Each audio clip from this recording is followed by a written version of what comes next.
To find this derivative, we're going to use the quotient rule, and first we need to identify the two functions that are making up our quotient. The numerator is x squared, and the denominator is e to the x. Now, the quotient rule tells us that if we have a function that is a quotient, so a fraction where we have a numerator and a denominator, we can take the derivative of that function by taking the denominator, the low function, multiplying it by the derivative of the numerator, or the high function, and subtracting from that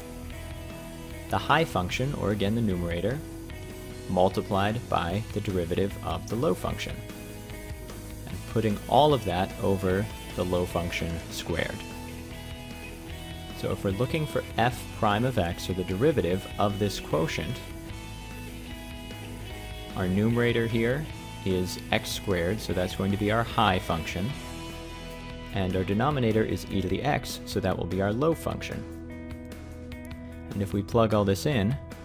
we're going to have e to the x multiplied by x squared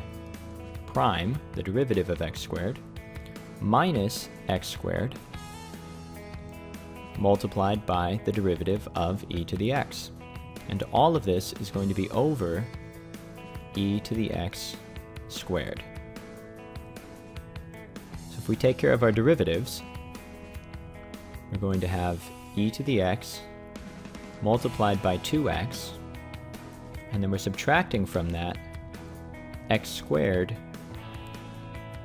times 1e to the x. And this is all over e to the x times e to the x. Now if we take care of our multiplication in our numerator, we'll have 2x e to the x minus x squared e to the x, and our denominator will still be e to the x times e to the x. And since we have e to the x in our numerators and denominators, we could factor an e to the x out and cancel, and that will leave us with our final answer, which is that our derivative is equal to 2x minus x squared over e to the x.